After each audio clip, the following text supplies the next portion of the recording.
こんにちは、木之内です。今回は床材のお話です。先日コメント欄に木材や石などの材料の特性、メリットやデメリットについて教えてくださいというリクエストをいただきました。このようなコメントをいただくと本当に見られていることを実感できて、その度に感激してしまいます。どうもありがとうございました。リクエストにお答えしたいのですが、材料の特性といっても幅が広いので、おそらく一番関心があると思われる床材についてお話したいと思います。内装材の中でも暮らしの中で一番影響を受けているのが、いつも直接触れている床材だと思います。壁も近くで見ますし、触ったりするんですが、触れている時間が圧倒的に長いのが床材です。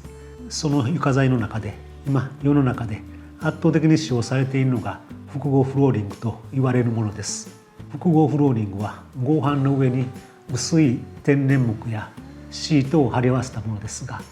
種類については後ほど説明します。皆さんの住んでいる家を見ても複合のフローリングが多いのではないでしょうか。私の感覚では木のフローリングが使うことが増えたのはせいぜいこの20年から30年だと思います。若い方から見ると不思議かもしれませんが、それまでは結構高級そうな家でも複合フローリングが大半でした。これには理由があって、戦後の復興高度成長の時期に木材が足りなくなって、その結果新建材と言われるプリントや塗装で加工した合板が生まれます。それまでの畳の部屋が洋室に変わっていって、大量の建材が必要になって、複合フローリングだけではなく、安くて施工性も良いビニールタイルやクッションフロアもどんどん生まれていきました。暗くて物がなかった時代を過ごしてきた反動で、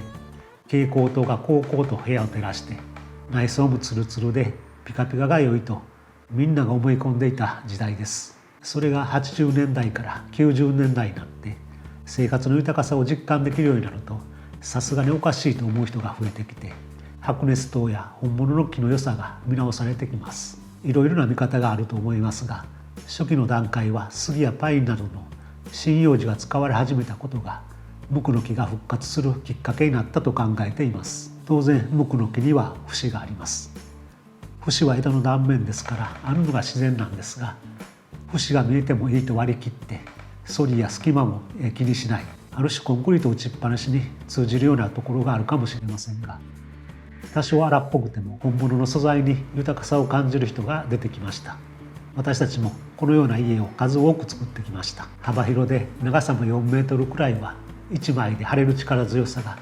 多少の反りや隙間もカバーしてくれるように思います。濃いめの自然塗料を浸透させれば節も目立たなくなります。しかしこういった針葉樹のフローリングには弱点も多くあります。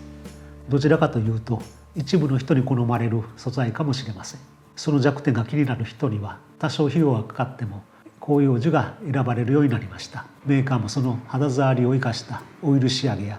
無塗装品を提供するようになってきたというのが今の状況かと思います。とは言っても木のフローリングは少数派ということに変わりはありません。複合フローリングの技術も進んで良いものが作られています。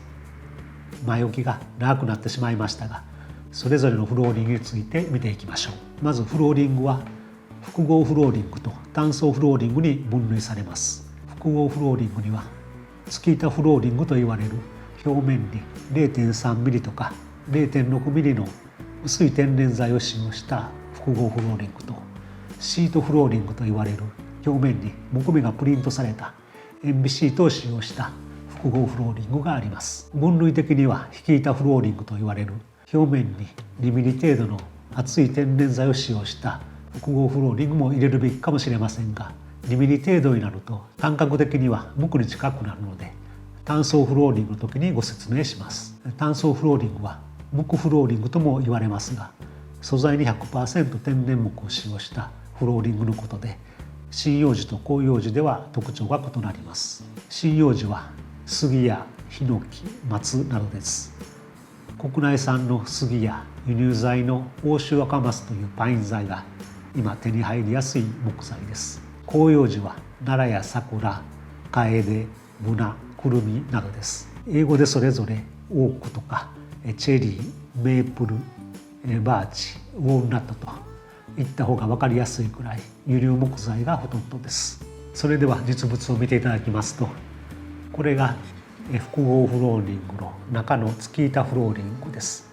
表面に天然木の奈良材 0.3 ミリ程度のものが貼られています。からこちらはシート張りのフローリングです。天然木の代わりに木目が印刷された塩ビシートが貼られています。このどちらにも共通しているのは幅303ミリ、長さ1818ミリ、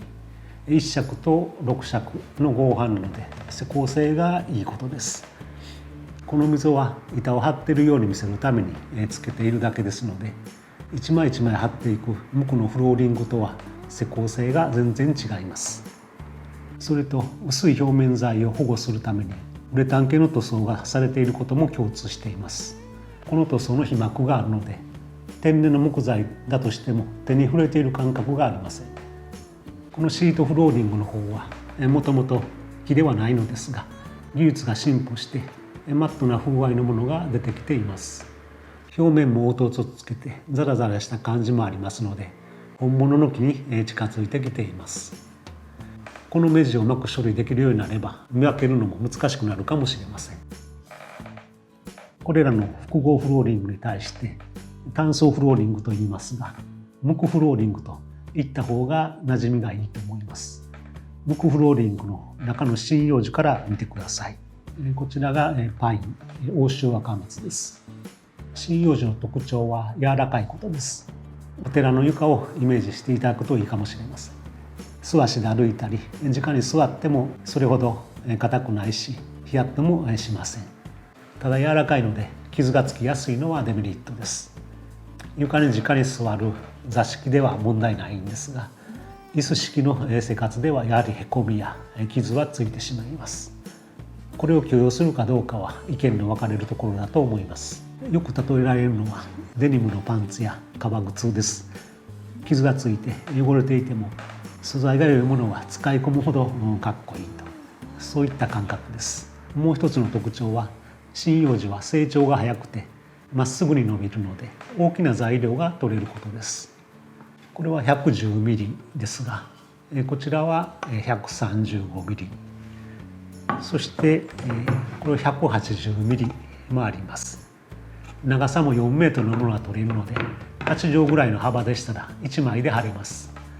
この180ミリですとすごく存在感があります。もう一つデメリットがあります。反ったり隙間ができてしまうということです。こんな風にジョイント部分が少し反り上がります。そして木材は徐々に痩せていくので隙間がこんな感じでできます。このように針葉樹はメリットデメリットともに大きな材料ですので好みが分かれるところだと思います。それでは次は広葉樹を見てください。これは奈良の木フローリングです。昔からヨーロッパなんかで椅子式の生活様式の床材として使用されてきた硬い材料です。傷やへこみはつきにくくなりますが、それでも以前はウレタン塗装をしてコーティングをしていたものがほとんどでした。しかしそれではせっかく天然材を使いながら実際にはウレタンしか触っていないことになります。最近は価値観が変わってきて、多少汚れがついたとしても木の感覚を優先させる方が増えてきました。その結果、各メーカーとも無塗装やオイル仕上げのものを生産し始めました。針葉樹に比べると大きな部材は取れませんので、この幅は90ミリですが、90ミリとか75ミリが一般的な寸法です。大きなものでもこの120ミリぐらいが限界だと思います。また長さはだいぶ小さくなります。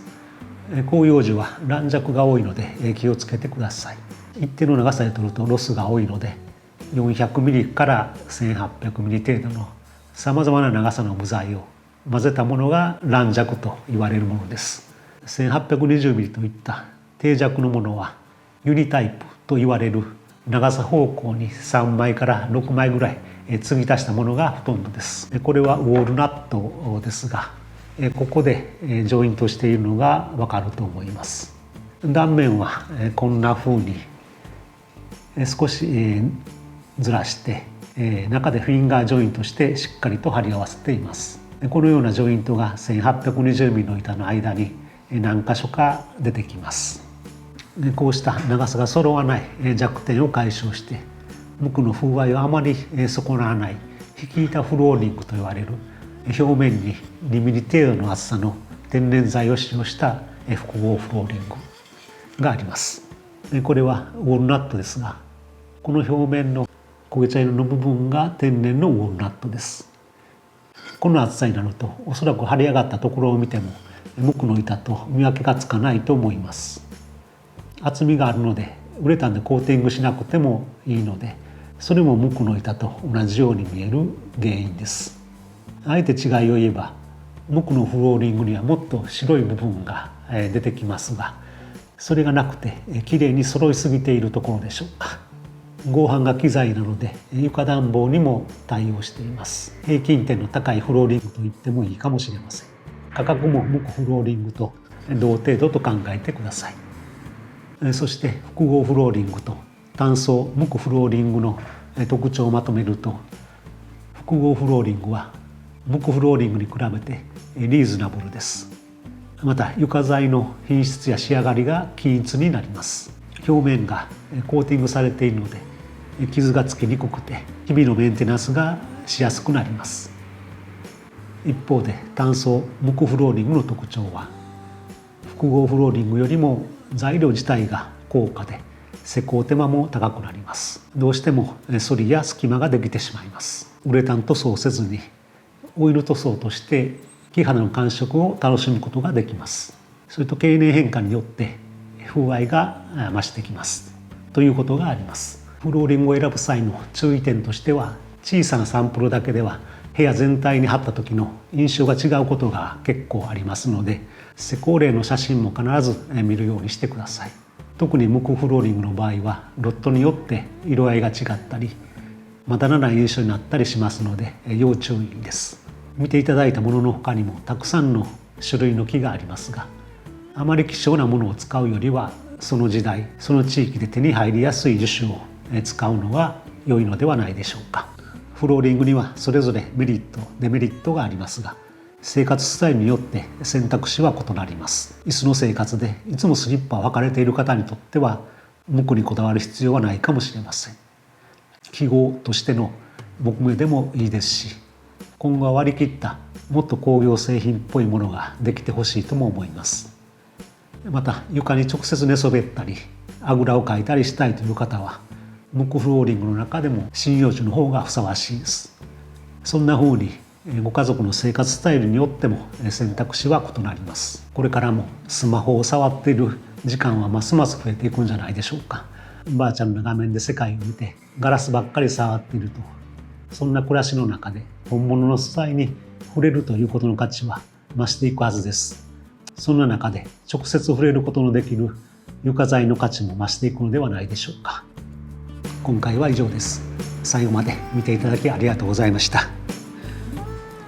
これからも家づくりに大切な情報をデザインの現場からお伝えしますので、ぜひご覧ください。そしてまたコメントもいただけるととても嬉しいです。それではまた次の動画でお会いしましょう。